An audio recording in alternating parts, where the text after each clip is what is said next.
با داستان خودم، چیزی که از درون من داره میاد، داستان منه، داستان زندگی منه، میتونم یه خروجی جذاب تولید کنم. به زیتا که امیرمکو خوش اومدی. چون میدونستم میشه دیگه، تواناییشو دارم. اگرم چیزی بلد نبودم میرفتم یاد میگرفتم. امیر به واسطه تولید محتوا رو بستر یوتیوب تونسته رکورد گینس ثبت کنه. امیر بالاخره شد. امروز به استودیو کوزی کورنر اومد تا با هم در مورد فعالیت‌هاش صحبت کنیم، ببینیم ایده پشت ثبت کردن رکورد گینس چی بوده.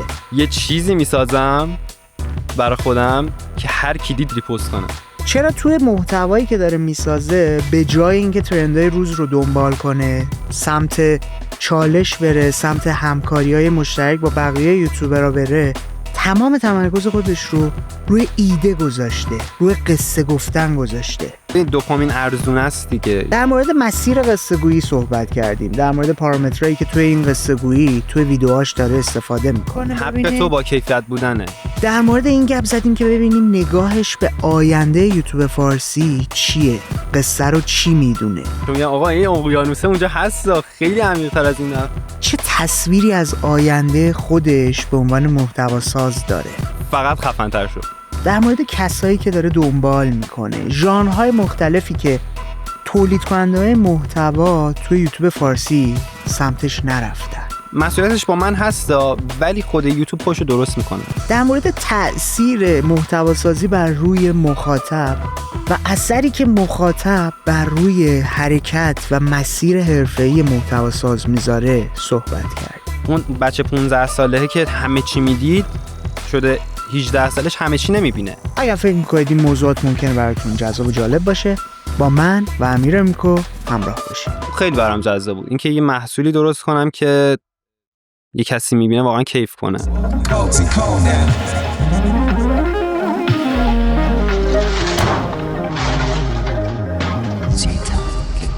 قبل اینکه بخوایم بریم سراغ گفتگو اصلی، یادآور میشم ما در کوزی کورنر یک هدف 5 ساله برای خودمون قرار دادیم، برای اینکه تبدیل بشیم به پادکست بین‌المللی. 1 سال از اون 5 سال گذشته. جایگاه خوبی هم خدا رو شکر داریم، ولی کافی نیست. برای اینکه ما بتونیم از چهره‌های بین‌المللی و غیر فارسی زبان دعوت کنیم تا به کوزی کورنر بیان، احتیاج داریم که جامعه مخاطبمون رو بزرگتر از این کنیم. پس کمکمون کنید ما رو به کسانی که فکر می‌کنید کوزی کورنر ممکنه براشون جذاب باشه معرفی کنید. بریم ببینیم با امیر در مورد چه موضوعاتی گپ زدیم. چطوری امیر؟ قربونت برم. خیلی خوش اومدی به کوزی کورنر. خیلی خوشحال شدم دعوت کردی. قربونت برم.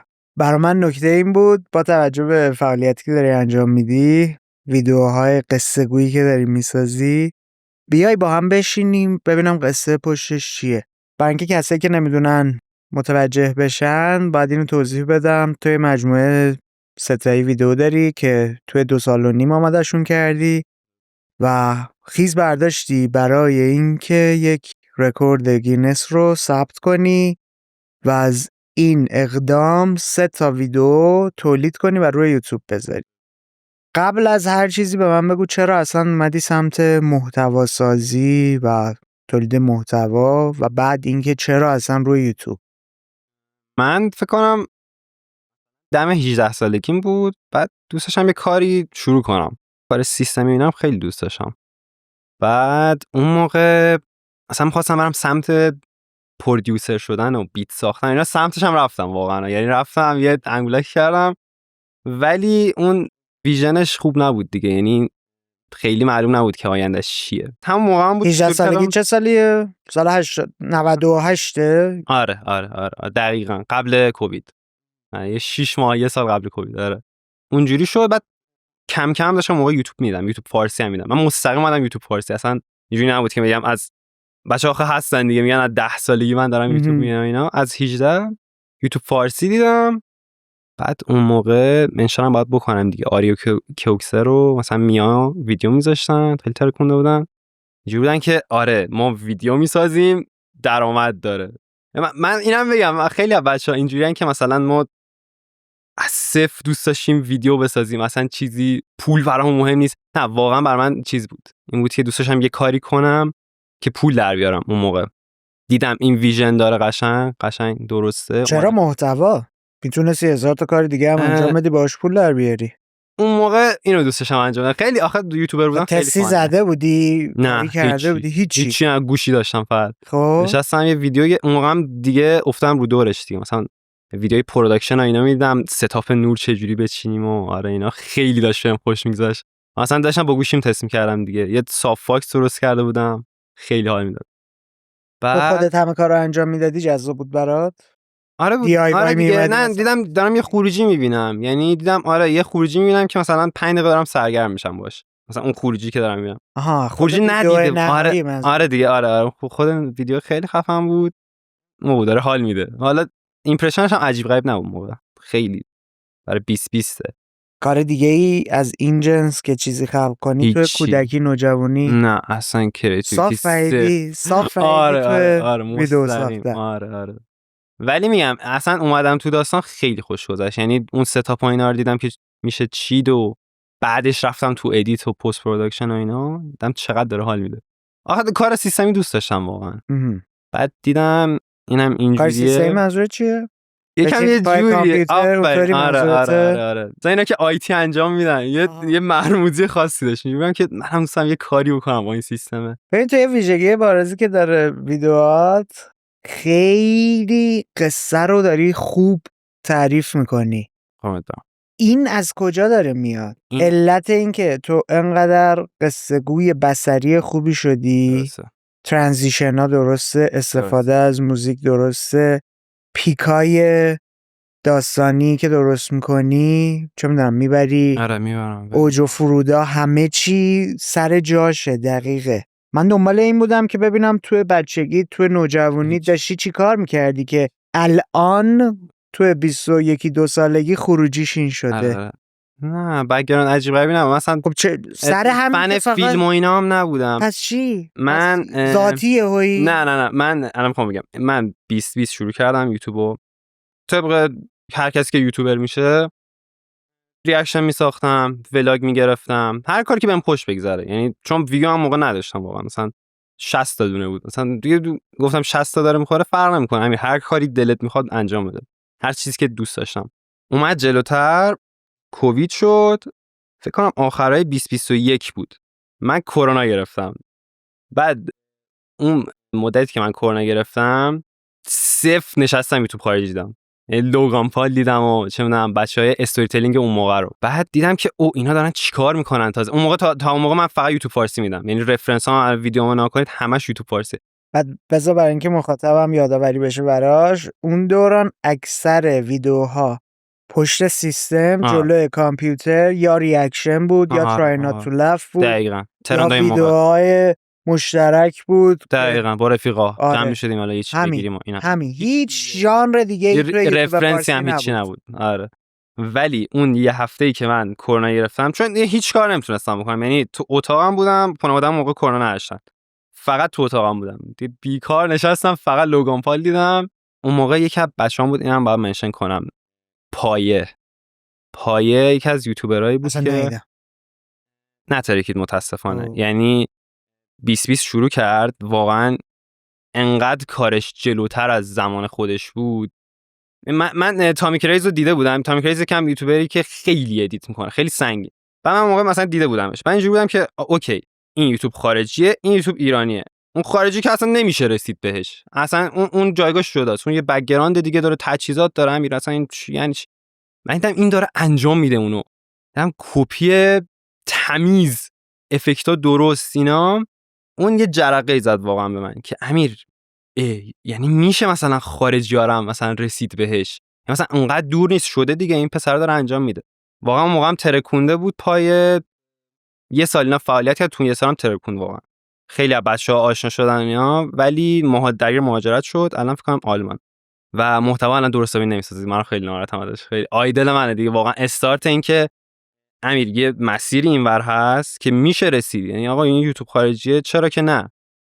اون موقعم ریاکشن میساختم، 2 ماه من صفر نشستم فقط ادیت زدم، افتر افکت و اینا، هر چی توتوریال بود میدم، یعنی اصلا مهم نبود چیه، فقط می‌خواستم همه ابزارا رو یاد بگیرم، چون که به اون برسم، چون داشت خیلی جلوتر از من بود، می‌خواستم بهش برسم. بعد اینجوری شد که ابزار رو خیلی خوب یاد گرفتم و ایتم خیلی بهتر شد. یعنی ابزار رو یاد گرفتم. کجا قصه وارد ماجرا شد؟ لوگان پال هم دیدم، اینجوری بود که هم تواناییشو داشتم هم ایده رو گرفتم، ایده‌ای که مثلا میشه کار خفن‌تر کرد بجز اینکه تو خونه بود. اینا با هم ترکیب شد و ویدیوهای خفن‌تر درست کردم دیگه. شد مثلا ویدیو اتاقم و اینا برای همون 2022 بعد کرونامه دیگه. از اونجا شروع شد که دیگه پروداکشن‌ها سنگین‌تر شد، چون میدونستم میشه دیگه، تواناییشو دارم. اگرم چیزی بلد نبودم میرفتم یاد میگرفتم که آقا مثلا میخوای مثل رایان تراهان بسازی، میشه چرا نشه. میخوای مثلا فلانی بسازی، لوگان پال بسازی، میشه چرا نشه. میشستم ادیت میزدم، زیادم ادیت میزدم، خیلی خوش میگذشت. برای کارهای خودت فقط؟ آره نه من بر کسی اصلا ادیت نزدم، کلا فوکسم خودم بود. چی شد به جایی برسه که بگی خب بریم یه ویدئویی بسازیم توش رکورد گینس آره. ثبت کنیم؟ اونم داستان داره. اینم اینجوری بود که هی داشتم پروداکشن ها رو خفن‌تر می‌کردم، هر ویدیو داشتم بیشتر می‌کردم. بعد یه جا شد که من دیدم مثلا نترکیدی دیگه هنوز؟ نه خب همین رو می‌خوام بگم. من رفتم یه ویدیو دارم، اونم آندرریتد واقعا. من رفتم ماراتون دویدم توی 2 هفته، یعنی اصلا 2 هفته هیچی، یعنی تمرین هیچ نداشتم. ماراتون کامل 42 زدی؟ 42 زدم. آره زیر 6 ساعت؟ زیر 6 ساعت. آره. بگران ورزشی دارم و من بچگی کارate کار می‌کردم و اینا. بچگی کار می‌کردی؟ آره. نه دو استقامت اون مدلی نداره. بیشتر از مثلا 18 تا تو عمرم ندویده بودم. من ویدیو ماراتونمو دادم، پروداکشن قوی، تاپیک یونیک، همه چیش کامل بود. 60 تا ویو خورد. نه آره مثلا 60 تا دونه 60 تا دونه ویو خورد. مثلا شد یه ماه 100 تا دونه شد مثلا. یهو میشم که اوکی بازی اینه که هر چی مثلا من خفن تر بشم مثلا قرار نگیره. اوکی یه چیزی میسازم برای خودم که هر کی دید ریپوست کنه. مثلا استراتژیم این بود که آقا مثلا اگه این ویدیو رو کوروش زراندوز ببینه مثلا ریپوست کنه. ایدم این بود، یعنی گفتم آقا من که دارم ویو نمیگیرم، همین تو خفن ترین چیزم بسازی ویو نمیگیری، خب ویو رو ولش، فقط خفن تر شو. هی تاپیکا رو خفن تر کردم تا اینکه ایده گینس دیگه. کنارش یه شورت ویدیو ساختم که 180 کا ویو خورد. اون برام موقع خیلی زیاد بود. مثلا من که 1 کا بودم اون موقع، من هنوز مثلا 1 کا بودم بعد مثلا 2 سال و نیم فعالیت. ترکید یا مثلا 3 کا ساب گرفتم، چون هم 4 خورده ای. گفتم داره حال میده اینا. بعد از اون هی گینس رو خفن تر کردم که دیگه این شد دیگه. 2 سال البته کویت دادم یوتیوبو. 2 سال کویت دادم و اصلا هیچ فعالیتی نداشتم. تو اونم من دوباره چیز کردم، خیلی یوتیوبرهای جدیدتر رو دیدم. مثلا ایرک رو دیدم، بچه‌ای که استوری تلینگشون خیلی بیشتره. دوباره اینجا یه آپدیت دیگه شکل گرفت بعد کوویدم. یه آپدیت دیگه شدم، دوربینم خریدم، بعد که خروجی شد این ویدیو دیگه بعد 2 سال. چون میگم بازم آپدیت شده بودم، خیلی چشم خیلی دقیق‌تر شده بود. چرا حال میده، چی داره بهت؟ خیلی حال میده جدی. الان تو شما خوش نمیگذره، خیلی حال میده جدی. نه من خیلی از بچگی عاشق خلق کردم بودم. نه عکس میگرفتم، روی ویدیو رفتم، سمت ایونت رفتم، سمت صدا رفتم، هزار تا کار کردم.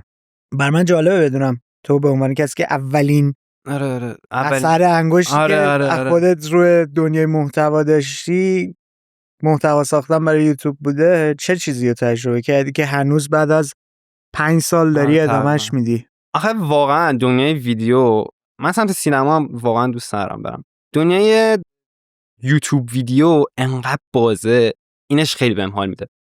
من مثلا میگم کار سیستمی دوست دارم، موشن گرافیک میزنم برای خودم، اون بهم حال میده. افتر افکت های عجیب غریب میزنم. مثلا من برای بچه‌ها موزیک ویدیو هم زدم، یعنی آره اون تصویر رو خودم خیلی دوست دارم. مثلا افتر افکت زدم، اونم بهم حال میده.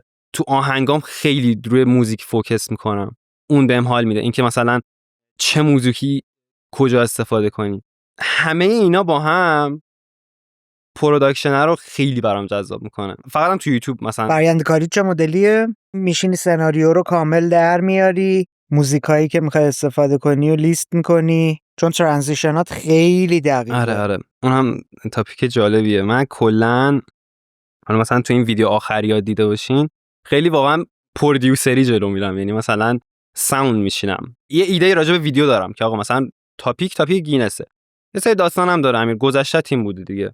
وایس میگیرم، وایس خودمو به خودم توضیح میدم، یعنی نریشن رو اول میگیرم، روی اینا ساوند میچینم. مثلا اون کلاسیک همون ویدیوی گینس که اولش با آهنگ کلاسیک شروع میشه، اینا رو میچینم بعضی جاها همه جانم. بعد یه قسمت هم که داکیومنت دیگه، مثلا چه میدونم من میرم سالن رکورد میزنم بادکنک میترکه، این ولاگ، واقعا ولاگ میرم تو همین پروسه من دائم دارم آهنگ گوش میدم از همه جا. یعنی اصلا من همین سر اینتروی گینس که یه کلاسیکال خودم خیلی دوستش دارم، اینا مثل دیوونه فقط داشتم مثلا موزیک کلاسیک گوش میدم یه هفته، از کنسرت های مختلف، مثلا 1 ساعت کنسرت بود مثلا میشستم کامل گوش میدادم که آقا این چجوری میشه استفاده کرد. الان همین اینترو گینس آخری هم آهنگ یه کنسرتیه، یعنی از مثلا یه کنسرت یه سولوی 1 ساعته من 2 تا هوکشو برداشتم استفاده کردم. این خروجی اونه که یه هفته فقط موزیک گوش دادم. یه پروسه‌ای هم که دارم تو ویدیوام این که مثلا من می‌خوام برم یه رکوردیو بزنم، یه سری داستان داره، مثلا می‌خوای بری فلان جا اینو باید توضیح بدی، میام به خودم میگم آقا این توضیحو موشن گرافیک کنی بهتره یا جلوی دوربین صحبت کنی، و انتخاب میکنم که مثلا آقا اینو موشن گرافیک تو تست میزنیم یا نه روی میدونم کاغذ انتخاب نه میدونم. آره ساوندش هم خیلی مهمه که مثلا یهو همین موزیک بیاد پایین یهو این حرفو میزنی و من میخوام منو رکورد یاد گینس بزنم. یه یوتیوبر انگلیسی انداختی اگه اشتباه نکنم اسمشو مثل هوز د باس که تک ولاگره. کچله؟ نه کچل نی، انگلیسی هندی یا پاکستانی دورگه است. آها فهمیدم کیو میگی. داره بعد بزرگترین کانال تکنولوژی الان اروپا فهمیدم داره. کیو میگی. داره اون این مدلیه که سناریو که میخوام بنویسم مثلا 80% زمان کل پیش تولید و تولید و پس تولید رو روی سناریو داره متمرکز کار میکنه. و این مدلیه که میگه مثلا ما یه موضوع رو مثلا الان تو داری میگی که من اوپنینگ رو هی بررسی میکنم اینو این مدلی برم یا این مدلی، میگه مثلا 40 تا سناریو مختلف برای یه پلانمون در میاریم، بعد میشینیم تصمیم میگیریم که کدومو. این رویای منه دیگه. آره. یه تیمی داشته باشم که از اونور ما یه کارگردان انگلیسی دیگه هم داریم، ادگار رایت، که اونم میاد پلیلیست درست میکنه.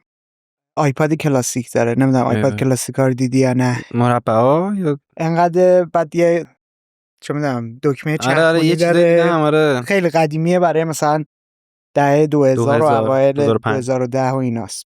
پلیلیستش رو میرزه روی اون و از صبح تا شب اون پلیلیست رو داره گوش میده و با پلیلیستش فیلم نامه مینویسه. وقتی فیلماشو میبینی شگفت زده میشی که چقدر همه چی سینکه با خود موزیک، بعد با جزئیات موزیکا.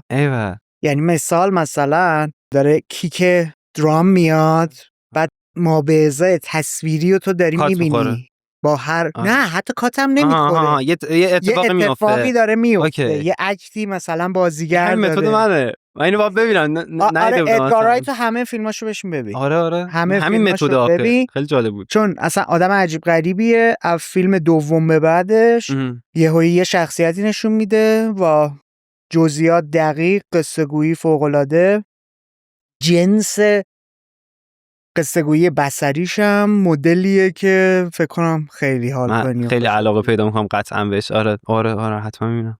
خب بعد از این کار رو استارت زدی چی به دست آوردی؟ چه حالوی رو تجربه کردی؟ همون دیگه، من گینس دومی رو دادم، ایمپرشن اومد، دیدم همین متده که تو ذهنت بود داره میشه، مثلا فلانی داره استوری میکنه، فلانی ریپوست میکنه، خروجی هم تازه داشت شد همون چیزی که تو ذهنم بود، یه چیزی که مثلا یه کسی میبینه حال میکنه واقعا. اون خیلی برام جذاب بود، اینکه یه محصولی درست کنم که یه کسی میبینه واقعا کیف کنه، یعنی اون پروداکت انقدر جذاب باشه که همه کیف کنن. الانم تو همون مسیره، یعنی مثلا گینس آخری هم همین بود، یعنی یه چیزی ساختم که دوست داشتم مثلا تحت تاثیر قرار بدم. خیلی هم به یوتیوب فارسی کار نداشتم، یعنی کار خودم دوست داشتم بکنم. این حسه برام جذاب که تازه هم داره. چه جذاب. مهم این بودش که مثلا یه رکورددار گینس باشی یا چی؟ نه واقعا، یعنی مثلا خود ذات پروداکشن خیلی جذاب تره. بعد مثلا اینجوری بودم که امیر تو این پروداکشن رو دوست داری، راجب غذا خوردن که نمیتونی ویدیو درست کنی. این پروداکشن نیازش اینه که یه کار باحال بکنی، کار خفن بکنی، بی ارزه این پروداکشن رو صرفش کنی. که شد گینس، که ایده باحالی بود به نظرم. جایزه داره رکورد گینس دادن؟ گرفتم دیگه، چیزشو سرتیفیکیتشو گرفتم. نه جدا از البته که- سرتیفیکیتش هیچ- چیز مالی هم داره؟ سرتیفیکیت $60. برای چاپش و ارسالش و آره اینا من باید هم نگرفتم، هزینه هم یه چیز بکنی؟ ندارم الان، چی بهش میگن، خارج از ایران می‌خوای آره بتونم پیگیریش پرداخت کنی کنم، و- ولی آره حتما میرم. آره البته که شاید تا وقتی که بگیرم زده باشه رکورد این آقای دیوید راش، این آدم بیکاریه واقعا. آره اونم کل چیزش اینه دیگه، محتواش اینه که فقط رکورد بزنه. آره همین که من چیزی براش داره؟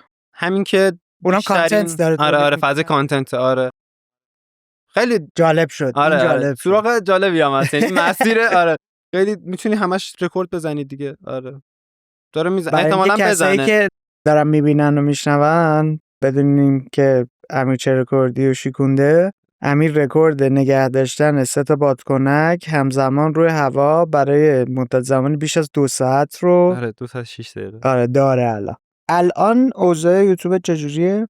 چقدر سابسکرایبر داری؟ الان فکر کنم 15 کیه سابسکرایبرم و 15 کی داره رد میکنه. روی اینستاگرام و اینا چی؟ اینستاگرام اصلا فعال نیستم، من پروفایل نداشتم. بنیامین واسه فالو کنه، گفتم دیدم پروفایل نداری، من جوری که این فیکه. بعد دیدم مثلا بعضی از دوستان مثلا فالو دارن، گفتم حتما همینه دیگه. آره پروفایل نداشتم مثلا، خیلی فعالیتش الان فکر کنم الان تازه مثلا 3K شده. خب بعد از این ویدیو چی داره باعث میشه؟ چون مثل بقیه بچه‌ها نه درآمد مثلا آنچنانی نه یوتیوبت داری، نه بحث شهرت و نه چی باعث میشه؟ داره الان میشه ها، داره میشه الان، یعنی ببین داره الان میشه رو کاری ندارم. آره خب تو 5 سال پیش استارت یه کاری زدی به قصد بیزنس. آها و الان هنوز داری ادامهش میدی. آره چرا؟ الان همین دیگه استیج بعدی واقعا چیز میبینم، اینکه اپتیمایز کنم این پروداکشن رو که بتونم واقعا تو تعداد تولید کنم. الان فقط مشکل تعداد دارم، یعنی من روزانه دارم کامنت میگیرم که چرا بیشتر ویدیو نمیدی، چون اون اپتیمایز نیست کاری که دارم میکنم. واقعا مثلا میشینم. خب چرا نمیری سمت اینکه ویدیوها رو ساده تر کنی؟ الان آره ایده ها رو سبک تر کنی؟ الان پلن همینه.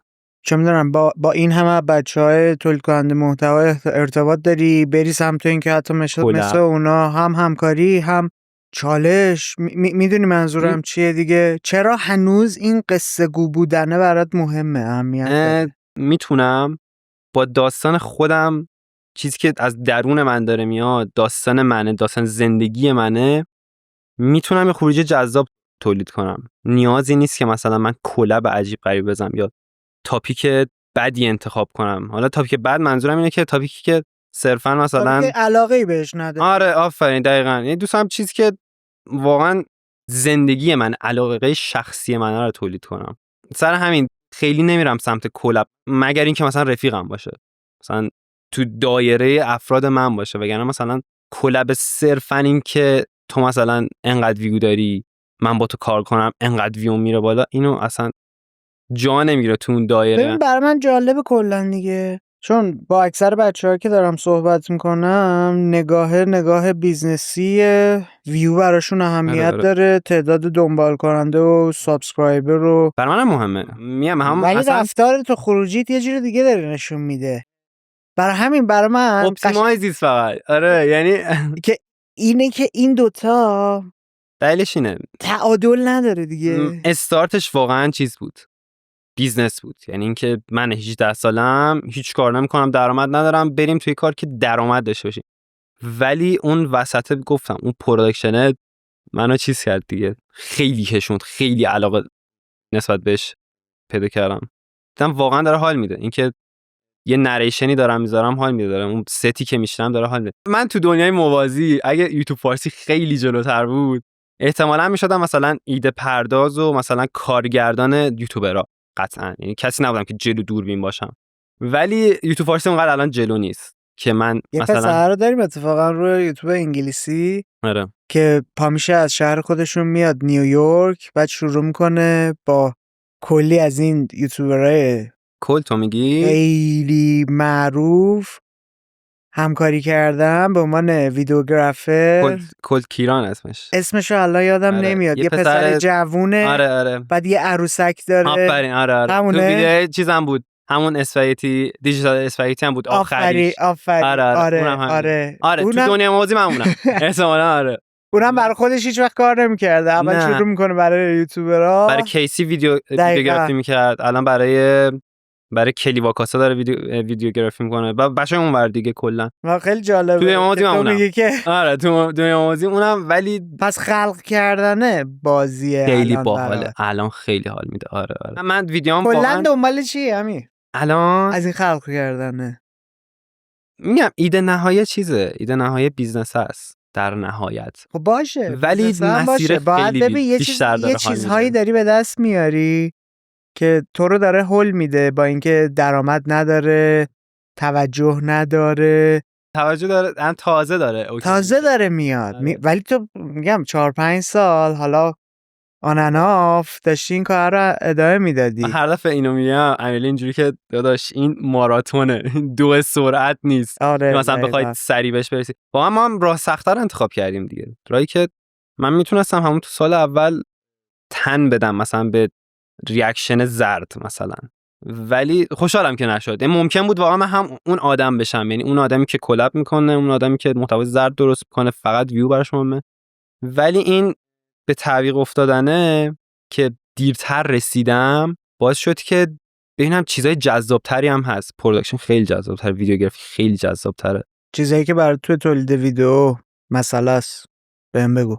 تصویربرداری گفتی، موشن رو بهش اشاره کردی، موزیک رو اشاره کردی. ولی جالبش اینه من هیچ کدوم اینا تخصص ندارم یعنی مجموعه اینا واقعا خروجی باحالی در میاد. من نه موشن گرافیک هم خیلی عجیب غریبه، چون واقعا مثلا نمیشه 10 تا دست داشت، مثلا هم موشن گرافیک ادوانس بشی، چون هم انتخاب موزیک، ولی اینا همه کنار هم اون خروجی رو خیلی جذاب میکنه برای من. اینا میشه پارامترایی که اهمیت داره توی خلق کردن تو. آره. ابزار دستت دیگه. دقیقاً. خیلی از تصویربرداری، موسیقی، موشن که داری استفاده میکنی، نریشن که استفاده میکنی. آره. اون بالا پایین کردن استوریه. یعنی خب اینا رو چجوری داری انجام میدی؟ یعنی همش شهودیه کاملا؟ آره. چجوری خب به همچین توانایی و مهارتی رسیدی؟ همین چند سال هستی این مهارتی که گفتم مثلا صفر نشستم ادیت کنم، اون مهارتشو به دست آوردم. کامل میاری روی کاغذ پیاده میکنی سناریو رو، بعد میری سمت ساختش؟ یا میگم توی ویدیو گینسم دارم رکوردو میزنم، تو سالن اولیه رفتم که بات کانکت میترکه، پروداکشن رو میارم پایین، اون وایبو میارم پایین، اون تمپو ویدیو رو میارم پایین، میتونم انگولک کنم اون داستان خودمو بیشتر مثلا پوشش بدم به اون سمتی که باید بره. غمگینه، اتفاق ناراحت کننده ای افتاده، اوکی من بیشتر پوشش میکنم، بیشتر به چشم بیاد. خوشحال کننده است، بیشتر پوشش میکنم، حالا با موزیک باشه، با نریشن باشه، با هر ابزاری که بتونم بلد باشم.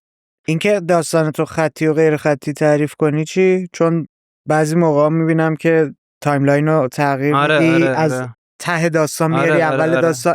اونا رو روی چه حسابی داری انجام میدی؟ اونا هم کاملا شهودیه یا اینکه مثلا رفتی دوره قصه گویی چیزی گذر؟ نه هیچ. بچا خیلی به من میگن امیر چه چیزی بخریم، کیو مثلا بریم پکیج میگن، کلاساش دوره‌اش ول کنید بشین ما یوتیوب ببین، اصلا همش یوتیوبه، همه چی هست. حالا میخواید ادوانس کالر گرید بکنید، کالر هم من باید چیز کنم، این وسط به کالر هم خیلی علاقه من شدم، کالر گرید باشه هست، چه میدونم پکیج و اینا یکم دیگه بیزنسه دیگه. نمیخوام بچه‌ای که پکیج درست کنن زیر سوال ببرم، ولی همش خود یوتیوبه. اصلا بچه‌ها تو خودت چی میدونی الان؟ من الان دانش آموز خوبی میدونی، چون داری اینجوری میگی که میشینم مثلا ویدیوها رو میبینم، ایده میگیرم، یاد میگیرم ازشون، بعد اون میام میشینم پای سیستم تمرین میکنم. آره داره خوش میگذاره دیگه، یعنی تو به عنوان کسی که عاشق یادگیریه، هی خروجیت داره رشد میکنه، بهتر میشه. آره اینم میتونه باشه واقعا. یه چیزم هست، من خیلی میگم رفرنس زیاد نگاه میکنم. الان پلیلیست یوتیوب رو نگاه کنین، اکثرا کسایی که مثلا زیر 5 کان، طرف از مدرسه فارسی، نه اونور مثلا طرف از مثلا تو نیویورک شروع کرده به تولید محتوا، یه ویدیوش یه وایبی داره. نمیگم مثلا موشنش جذابه، یه وایبی داره. اون وایب خیلی، اون ابسشنی که طرف داره خیلی برام جذابه. وقتی که انگیزم میفته میشینم چیز نگاه میکنم، مثلا نه که تو استودیو دارن بیت میزنن، این کریتیو پروسسه خیلی برام، مثلا تایلر دکریتور یه چیز داشت، یه آلبوم داد این اخیراً، بعد کل بک‌گراندشو گذاشت که تو استودیو داره میشینه جیغ میزنه وقتی یه سکشن در میاد مثلا خوش. منم اینو دارم و یه قسمت ویدیوم همین ویدیو گینس پارت 3 داشتم به انتهای ویدیو میرسیدم، مثلا پویا داشت میگفت امیر بالاخره شد.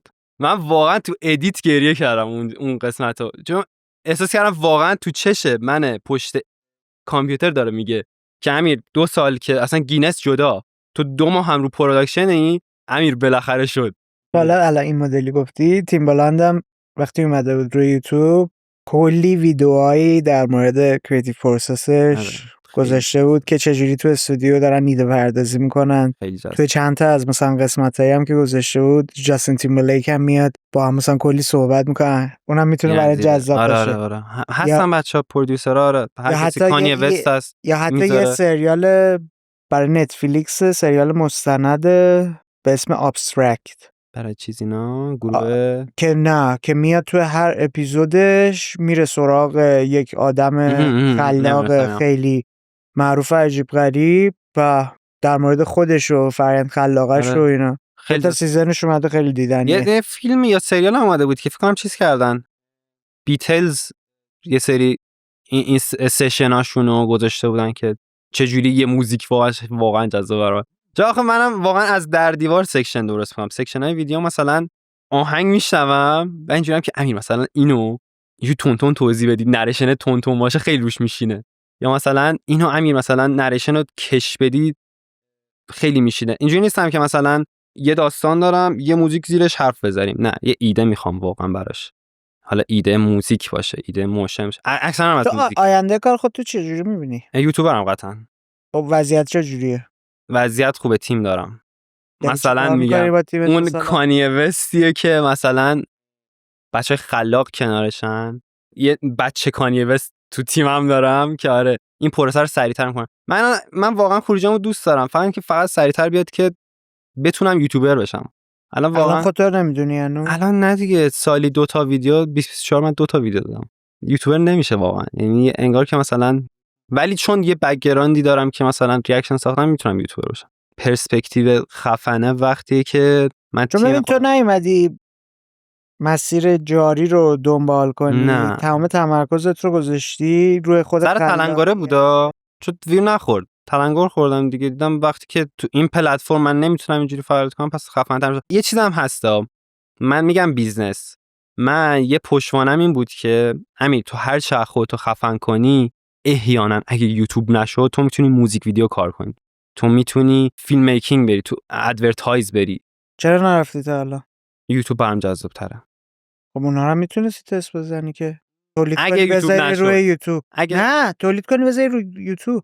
اونم آخه یوتیوب هم برام جذابه، یعنی که داستان خودت جذابه. بابا این پسر رو ندیدی؟ اصلا یه پسر سیاپوست هم بود اگه اشتباه نکنم، بعد 17-18 ساله هم بود، 7-8 سال پیش قصه. اومدش گفتش که من میخوام تبدیل بشم به یه پرودیوسر، نه تبدیل بشم به یه آرتیست، موزیسین خیلی معروف و فلان و اینا. بعد موزیک ویدیو شروع کردش از خودش، همینطوری بیسیک درست کردن. الان من دارم میبینم هم رکورد لیبل قرارداد بسته. آره بعد فرآیند تو دنبال میکنی، مثل امیرعلی دیگه مسیر معروف شدنشو داکیومنت میکنه. اینکه آقا من الان 5 کام میخوام معروف‌تر بشم، این شورت ویدیو رو میذارم، میتره که دارم معروف‌تر میشم. همه اینا رو داکیومنت میکنه. این همین پروسه است. ولی قشنگ خیلی کاره باحال میشه انجام دادا. نه پلن بیه. یعنی تو اگر دوست داری حتی فضای موزیک ویدیو رو تجربه کنی، میتونی یکی از ویدیوهات این باشه که موزیک ویدیو درست کنی. پروژه تا چه آخر اصلا دیدی؟ داشتم، من اتفاقا می‌خواستم چیز کنم، یه آهنگ رپ بخونم، مثلا اون پروسه رو خیلی داکیومنتش کنم. ببین اینا ژانراییه که یوتیوب فارسی هنوز سمتش نرفته و به نظرم خیلی پتانسیل داره. فقط چسبیم چالش الان چسبیدیم به چالش باز خیلی آره این واقعا الان خیلی بهتر از 2 سال پیشه که همه نشسته بودن پای سیستم ریاکشن آره خیلی بهتر شده این که نمیشه منکرش شد ولی الانم باز وقتی نگاه میکنی به اتفاقاتی که داره اونور میفته و گوناگونی محتوا و فرصت هایی که هست میگی که حیف کاش مثلا یوتیوب فارسی سمت تجربه کردن این بخش هم میرفت این کارم میکرد. من یه ایده‌ام دارم این که مثلا من سایدای دیگه هم دوست دارم پوش کنم ولی خودم مثلا وقتشو ندارم.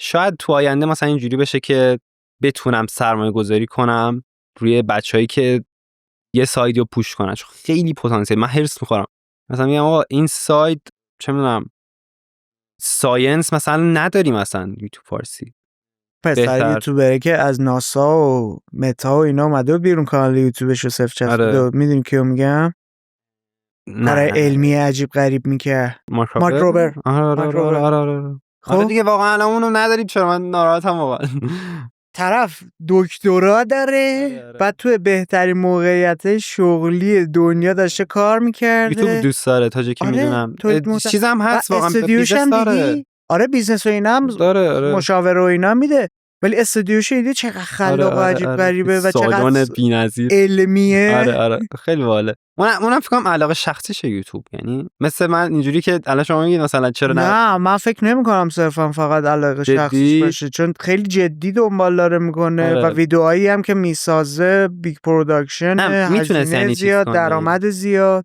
میتونست بره مثلا تو همون ناسا ولی جلو دوربین اومدنم براش جذاب بوده احتمالاً. الان منم همینم میگم اونور استفاده داده اومده این چسبیده دیگه وگرنه ویدیوهای اولش موقعیه که کارمنده الان بهتر داره در میاد خیلی بهتر داره در میاد. نه نکته همینه دیگه یعنی من دارم الان این تاپیکو باز میکنم برای اینکه آدما ذهنیت اینو داشته باشن که حتی اگر تو داری یک تجربه یا انجام میدی ولی ذهنت این مدلیه که برام یه کاری رو انجام بدم یه راهی براش پیدا کن برای اینکه تجربه کنی. نمونهش امی اولش با نگاه این که برم مثلا به عنوان شغلش نگاه کنم ولی انقدر موضوع براش اهمیت پیدا کرده که قصه خوبی رو تعریف کنم ایده‌ای رو کار کنم که حاضر شده به قول خودت توی 2 سال چه می‌دونم 2 تا ویدیو مثلا کار کنی سالی 2 تا ویدیو کار کنی. خوشحال کنندم نیست ولی آره باید اپتیمایز بشه دقیقاً. ولی من نگاهم رو به آینده است و مطمئنم که اینها موندگار خواهد شد. آره دیگه نداریم واقعا. همکاری ها یک جایی به بعد دیگه برای بچه‌های مخاطب لحظاتو داری مانیتایز می‌کنی کسل کننده میشه دیگه. الان 2 سرعت دیگه بچه‌ها چسبیدن 2 سرعت داره ویو میگیره بریم تا تاتوش. آره.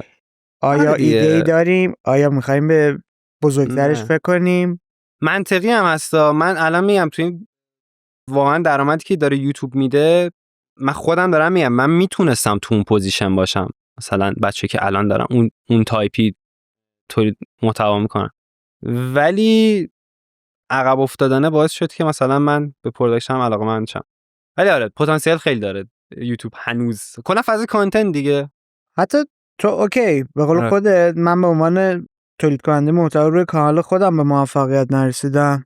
به عنوان مشاور به عنوان مشاور میتونی کنار بچهای دیگه قرار بگیری به عنوان پلن دی دیگه پلن بی پلن سی. نه دارم میگم فرصت هایی که تولید محتوا برات ایجاد میکنه چون تو یه مهارت یاد نمیگیری دقیقاً 20 تا 30 تا مهارت و ابزار رو توش تخصص پیدا میکنی. ولی داره اتفاق میفته. من نمیدونستم مثلا الان بچه‌ها بنیامینو مثلا من میدونم باهاش صحبت کردم اینکه مثلا فهمیدم تیم ایده پردازی داره خیلی خوشحال شدم اینجوری شدم من که نمیدونستم تیم آره داره واقعا مثلا اینکه ایده پردازی میکنن من اینجوری بودم که یه کسی تو اون پوزیشن نمیتونه قرار بگیره چون یوتیوب فارسی پتانسیل نداره که اون بتونی مثلا ایده پرداز باشی و زندگی رو تامین کنی ولی داره اتفاق میفته. یوتیوب فارسی داره پول دستش میاد دارن پروداکشن میبندن این خیلی فرصته.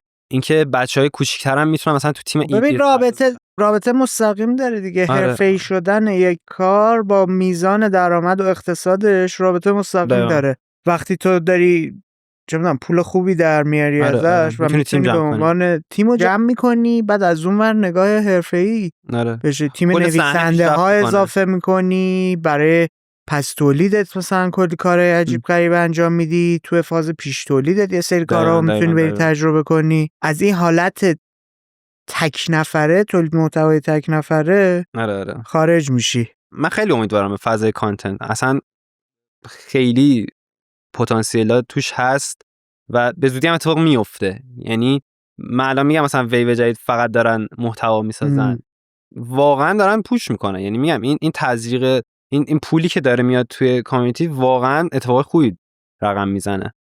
و آره دیگه بچه‌ها میبینن که من همون بچه 2020 سال 2020 که گفتم آره کاکسر گفت میشه پول در آورد، الان بچه الان میتونه ببینه آقا تو میتونید مثلا تو تیم بنیامی باشی، ایده پردازی کنید و زندگی تامین باشه. این خیلی خوبه، خیلی درسته. پرسپکتیو دارن بچه‌ها. نگاهت به مخاطب چیه؟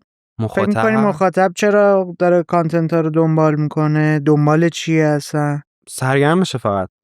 خب وقت تو من چه جایی پیدا میکنم؟ آره منم خودتو سرگرمی ساز میدونی صرفا؟ در کل آره دیگه، یعنی صنعت سرگرمی منم آره دیگه، کانتنتم سرگرمیه، مخاطبم دنبال سرگرم شدن دیگه.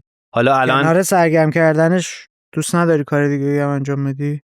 من چیزم بود، انتخابم بود که من میتونم صرف سرگرمی باشه. حالا مثلا این که امیر داره گینس میزنه، واقعا اینجوری نیستم که وای حتما یک حرفی پشت این ویدیو باشه.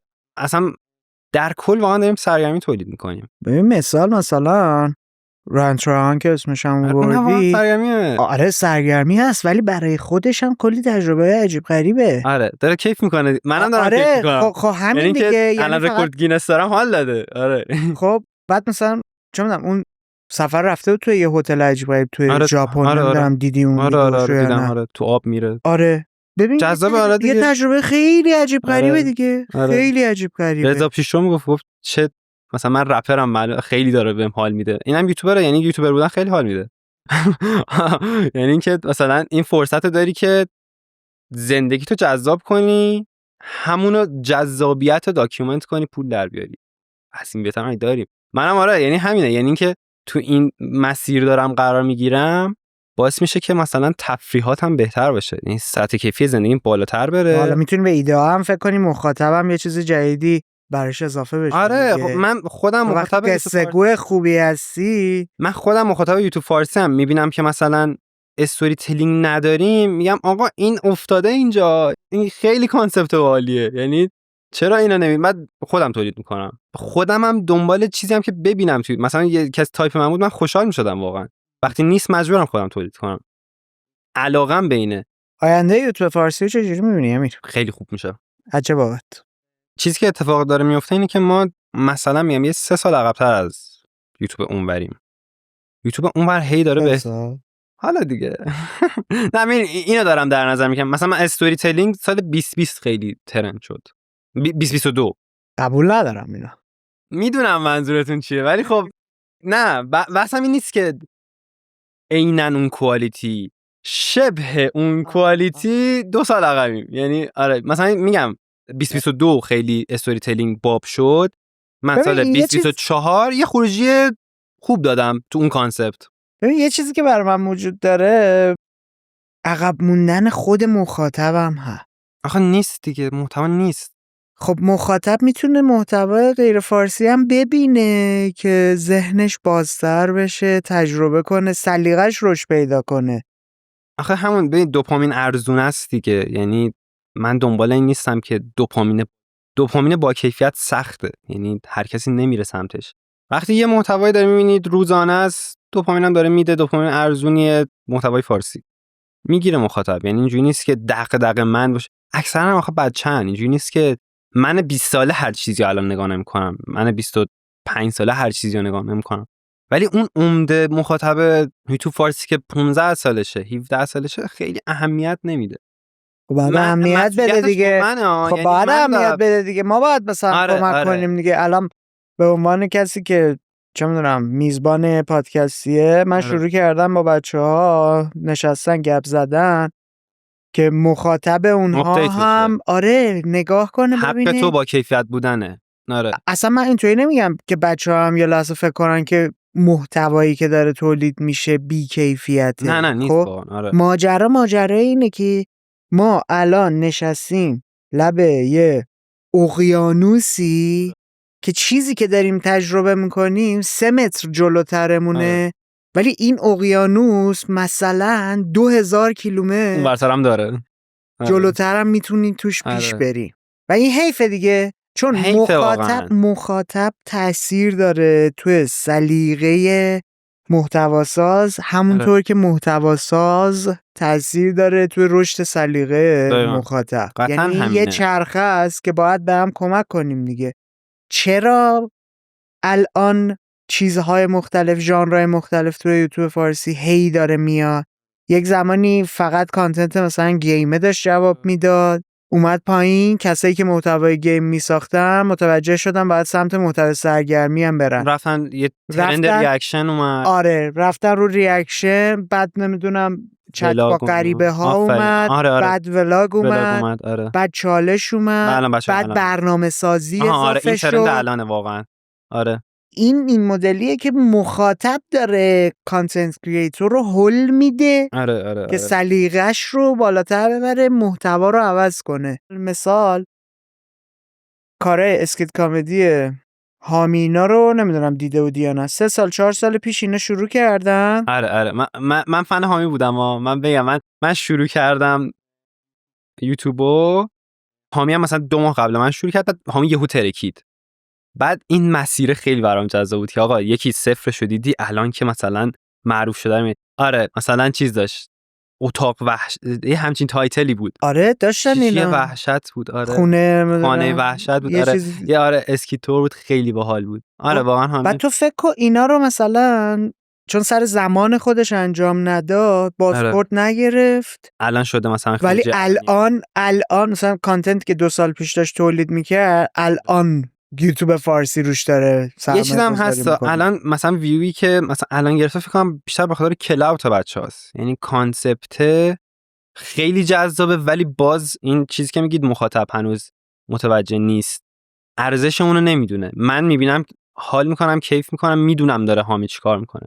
و یه چیزم هست، چون یوتیوب تامنیله، یعنی من نمیدونم توی ویدیو چه خبره که از اونقدرم سواد رسانه مثلا یوتیوب ندارم بدونم که این تایتل فیکه یا واقعیه. تامنیلا همه 10 از 10. بچهای تامنیل آرتیست واقعا خفنن. خب طرف فکر میکنه همه مثلا انقدر ساده‌ان دیگه، اون کانتنت خوبه هم توش گم میشه. کانتنت حامی مثلا واقعا گم شده تو این دریای همه ویترین خوشگل که مثلا پشتش اونقدر پروداکشن عجیب غریبی نیست. تو خودت همکاری هست که قلقلکت بده؟ همکاری کلاوت، سر کلاوت باشه، سر کلاوت چیسینگ باشه، نه فقط مخاطب بگیره، نه. اگه باشه با امیرعلی مثلا بچه‌ها خودمونن که یه خروجی جذاب تولید کنیم، یه وایبی، یه موجی، وگرنه اینکه مثلا سر اینکه طرف ویو داره من برم باش کلاب کنم. بری که تا الان نه واقعا من بچه‌ام که واقعا کار جدید دارن میکنن غیر از این مسیر اصلی یوتیوب، این مین استریم یوتیوب که الان همه دارن ساده کار میکنن، من واقعا خوشحال میشم. نیستن واقعا، من نمیدونستم. من یه دوره مثلا با بچه‌ها صحبت میکردم، بچه‌ها اینجوری بودن که امیر خیلی مثل تو هستن که الان مثلا دارن کار میکنن، قطعا مثلا دیده نشن. 3 سال داره میذارن، من ندیدم هنوز واقعا بچه‌ای که واقعا کار کریتیو دارن میکنن، واقعا چون فضا نمیطلبه. یعنی اون مخاطب نگاه نمیکنه، اون پوش نمیشه.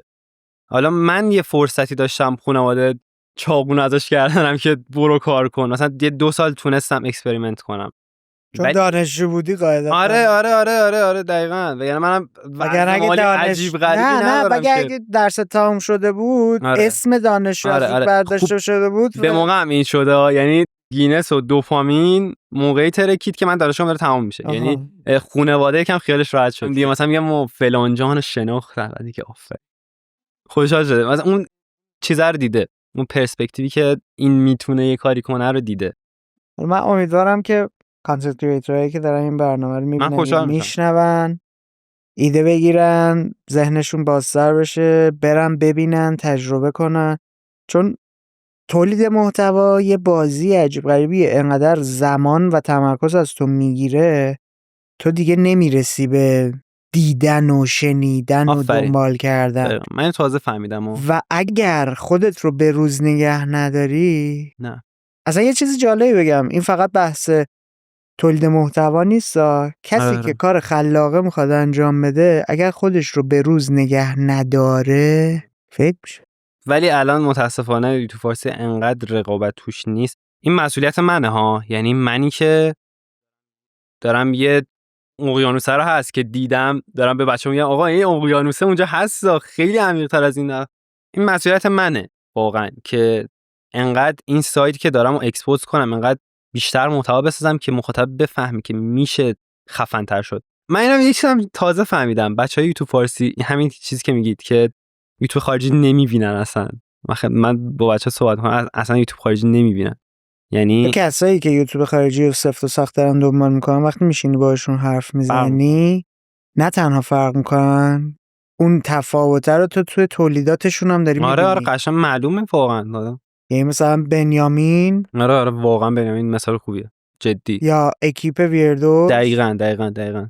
یعنی اینا بچه‌هایی هن که نگاهشون همه رو به محتوای غیر ایرانیه و خیز برمیدارن برای اون. سال 2020 بود مثلا حامی، من همون میگم علاقه داشتم میدم مثلا داره راجع به فایت لوگان پال و کیسای داره صحبت میکنه. من موقع اصلا یوتیوب خارجی نمیدم. بعد 4 سال هنوز بچه‌ها نمیشناسن، بچه‌ها یوتیوب فارسی اصلا لوگان پال کیه بابا، این اوجی بوده، کیسی نایستاد رو نمیشناسن اصلا. نمیدونم آره دیگه، این که چه موجی اومده چی رفته، این تاریخچه یوتیوب رو نمیدونن واقعا. و واقعا من پیرمرد بیشتر از بچه‌ها. آره نه آره نه جدی میگم، من که 2 نسل با شما تفاوت دارم. آره خیلی بروزتری، خیلی بروزتر که هیچ، خیلی سفت و سختم من دنبال درک میکنم. میکنم. آخه مثلا میگم من یه خروجی میدم حوصله‌ام سر رفته، یه روز یه ویدیو میدم 600 کی ویو میخوره، چی منو تشویق کنه که خروجی جذاب تر بسازم؟ برگرده به یه سری چیزای عمیق‌تر ریشه‌ای‌تر دیگه. تو حالا کار خلاقه قلقلکت داره میده. من آره واقعا. و اینکه حوصله‌ام از فضایی که الان حاکمه سر رفته. باز خوبه دارن برنامه میسازن، من واقعا دوست دارم، یعنی برنامه میسازن، یعنی یکم پروداکشن بهتر شده، ولی اون قلقلک نیست دیگه. من استارتشم احتمالاً. به خاطر کسی که سن و شبیه سال منم. بچه‌ها هم هست دیگه. آره عمده دیگه. کسایی که دارن روی یوتیوب فارسی فعالیت میکنن زیر 25 ساله. دقیقاً عمدهشون همینه. آره. زیر 25 سال توقعی نمیتونی داشته باشی دیگه. آره. کسایی هستن که تازه دارن فعالیت حرفه‌ای انجام میدن. یوتیوب فارسی هم عمر خاصی عجیب غریبی نداره. یوتیوب اونور قشنگ همین که میگم، مثلا گفتید ترندا 15 ساله داره. آره کیس مثلا اومد رفت ترندش، مثلا لوگان پال اومد رفت ترندش، ما رو هنوز رو ترند اولیه ایم. یعنی تو هم لوگان پال اینا اگه اشتباه نکنم مثلا 2012 13 بودن. آره. بعد تو لس آنجلس یه خونه ویلایی گرفتن. دین عزیز ماشاءالله اون با 8 9 تا از یوتیوبرای گنده دنیا. من یادم یه پسره برزیل اومده و تو اون کیپشون با هم شروع کردن رفتن و افتادن روی تولید محتوای روزانه تو اون خونه، کارهای عجیب غریب انجام میدادن. تو هالیوود بودن اون موقع. تو فکر کن مثلا ما حتی همچین چیزی هم هنوز بهش نرسیدیم. نه چیزی که برای مثلا 13 سال پیش 14 سال پیشه اونجوری عمیق بخوای بگی نه نرسید. من اون چیزی که گفتم ادای اون گفتم شبه اون چیزه، ولی نه میگم قشنگ عمیق نه، خیلی پتانسیل هست. بعد خیلی خیلی چیزهای عجیب غریبی من دیدم، ژانر عجیب غریبی دیدم که جاش خالیه. دقیقاً. آره غم واقعا غم الان میشه درست. نه میشه. من میگم واقعا سنی هم نداره یوتیوبمون، یعنی آره؟ تو فارسی ترندهای عجیب غریبی هنوز تجربه نکردم. من خیلی مشکل بعد یه چیزم هست، مسئولیتش با من هستا، ولی خود یوتیوب خودشو درست میکنه، خود این جریانا خودشون درست میشن ارگانیک. خود بچه‌ها چرا دوچار تحول شدن؟ آره. خودشون دارن تغییر رقم میزنن. آره. به خاطر اینکه دارن میبینن 5 ساله داره فعالیت میکنه. آره. یک زمانی ویدیو میذاشته در لحظه بالای 1 میلیون ویو داشته میگرفته، ولی امروز ویدیو داره میذاره مثل همون موقع مخاطبه چیز شده دیگه، 100,000 تا داره مخاطبه چیزتر شده، چش میگن سلیقه‌ش عوض شده، رشد پیدا کرده. اون بچه 15 ساله که همه چی میدید شده 18 سالش همه چی نمیبینه، سر این کانتنت کریتور هم مجبوره که کار بهتری ما بسازه. خودمونم روی این داریم سرمایه گذاری میکنیم دیگه، وگرنه دقیقاً. چرا باید بیایم محتوای جدی با این هزینه با این دقیقاً پروژه واقعا سنگین، پروداکشن سنگین تولید کنیم؟ چون داریم میگیم که ما اومدیم کمک کنیم هم سلیقه ارتقا پیدا کنه، هم داریم چند سال آینده رو میبینیم که محتوای جدی احتیاج داشتید، میتونید حالا بیاید با یه سبد محتوایی غنی که دقیقاً. 5 ساله داره محتوای غنی به درد بخور تولید میکنه مواجه بشید. آره دیگه، عمر کانتنت هم بیشتره دیگه. یعنی عمر کانتنت مثلا خیلی ساده تر ترنده، سال دیگه نیست. ولی این که استاندارد حفظ شده، چون مثلا 3 سال دیگه هم میرید استاندارد حفظ شده، استاندارد خیلی درستی داریم حفظ کنیم. مثلا همین ویدیو منم تا جای ممکن میخوام استاندارد رو حفظ کنم که این عمر کانتنت بیشتر بشه. آره کسی که 3 سال دیگه هم میبینه. تو الان بچه‌ها هستن وان پنی سریز ها رو دیدی؟ آره. غیر از سری اولش که دوران مدرسهش بود که میخواستش $1000 جنس بفروشه، نمیدونم سری اونقدر اولش دیپ ندیدم ولی خب. میدونم چه هول و هوشی بوده. بعد که نگاه رایان جدی‌تر بهش شد و به عنوان یه برنامه جدی بود، الان فرقی نداره ویدیو برای 2019 امروز هم تو میری میبینی قشنگ کیف میکنی، لذت میبری. آره این استاندارد واقعا مهمه. یه چیزا مثلا بچه‌ها به من میان، مثلا همون ویدیو ماراتون هم هست، میان مثلا کامنت میذارن که این برای مثلا 3 سال پیشه، چرا هنوز جلوتره مثلا. این میگم این اتفاق میفته، یعنی عمر کانتنت خیلی بیشتر میشه. بعضی که مثلا چون قصه داره تعریف میکنه، چون یه ایده خلاق داستانه میمونه و کیفیت. ببین دقیقاً. کیفیت تولید فقط در لحاظ کیفی بحث نیست. آره. خود محتوای با کیفیت هم عمق داشته باشه. آره تاثیر میذاره. یه داستانی داشته باشه، داستانه رو خوب تعریف کنی، جذاب تعریف کنی. همون چیز است که داستان میمونه. یه مثالی بود که میگفت مثلا چرا ضرب المثل انقدر عمر داره، چون داره یه داستانه. آره حالت ممکن یه قصه فوق العاده تعریف میکنه. این هم همینه، یعنی داستانه واقعا میمونه.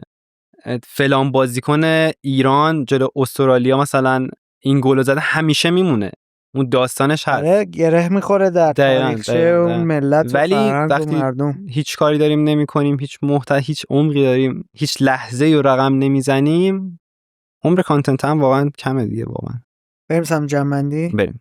تو این گفتگویی که داشتیم برای من نکته این بود بدونم که قبل از اینکه بیای سمت تولید محتوا تبدیل بشی به کانتنت کریتور روی بستر یوتیوب، داشتی چی کار میکردی و شگفت زده شدم به خاطر اینکه فهمیدم بدون هیچ بک‌گراندی اومدی و از خود یوتیوب جذاب ماجرا. آره از خود یوتیوب کمک گرفتی با دیدن، تماشا کردن، یاد گرفتن، تست کردن تا به جایی رسیدی که الان تبدیل شدی به یه یوتیوبری که قصه گوه، ابزار قصه گوییش نریشن، موسیقی، تصویربرداری، موشن.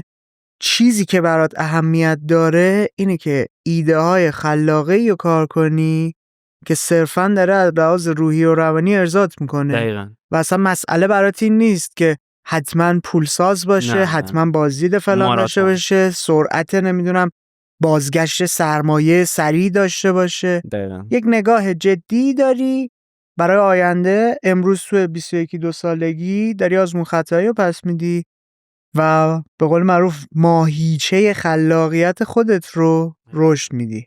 تو این گفتگویی که با هم داشتیم در مورد تأثیر مخاطب بر روی سلیقه محتواساز و تأثیر محتواساز بر روی رشد سلیقه مخاطب گپ زدیم. یه مروری کردیم به اینکه چقدر فضا و فرصت فراهمه برای اینکه در آینده به سمت و سوی نزدیک کردن خودمون به تولیدات حرفه‌ای غیر ایرانی بریم و باعث بشیم که نه تنها فضای یوتیوب فارسی که حتی دنیای محتوای فارسی رو توسعه بدیم و هولش بدیم چند پله جلوتر. پربارتر بشه واقعا. آره. مهمترین چیزی که توی این گفتگو بر من موند این بحثه که ایده مهمه، موندگاره و قصه و تولید با کیفیت از ایده هم حتی اهمیتش بیشتره. دقیقاً. نمونه‌ای که داریم جلومون آدمیه که ویدئویی 3 سال پیش تولید کرده، هنوز داره کار میکنه، لطفه. هنوز جواب داره میده و در ادامه هم فکر میکنم اگر پا برجا بمونی، خسته نشی، رها نکنی، نه هستم من. آره هستم. آره واقعا تبدیل میشی به یکی از مهمترین چهره‌های یوتیوب فارسی لطفه خیلی. و تولید محتوای فارسی، به خاطر اینکه ذاتاً قصه گویی. بر منم جالب بود که ببینم چجوری متوجه شدم ذاتاً قصه گویی. امیدوارم که دووم بیاری و ادامه بدی. انشالله. آره من آره. که خیلی غرق نشم. مشتاقم، نه تنها مشتاق دیدن که حتی پروژه مشترک انجام دادن و من. همکاری کردن، حتما. چون فکر میکنم ماجرای سرمایه گذاری دیگه. اگر من به عنوان محتواساز، تو به عنوان محتواساز کنار هم قرار نگیریم، کمک هم دیگه نکنیم که کاری که دوست داریم رو انجام ندیم، دیگه کی میخواد بیاد؟ آره خودمونیم دیگه. آره دیگه خودمونیم. آره. چیزی هست بخوای اضافه کنی به نه قربونت برم. خیلی خوشحال شدم واقعا. دمت گرم. خیلی خوش گذشته دی. مرسی همین قربونت برم. بازی کورنر اومدی. قربونت برم. خیلی مرسی. خسته نباشی. همونطور که دارید میبینید یه کار تیمی و کلی آدم براش زحمت کشیدن. از شما یه خواسته بیشتر نداریم. کمکمون کنید رشد کنیم. جامعه مخاطبمون بزرگتر بشه و قدرت رسانه‌ایمون بیشتر و میزان اثرگذاریمون هم بیشتر بشه. مراقب خودت باش. ما رو به کسایی که فکر میکنی کوزی کورنر براشون مفیده، باحال، جذابه پیشنهاد بده. به زودی میبینمت.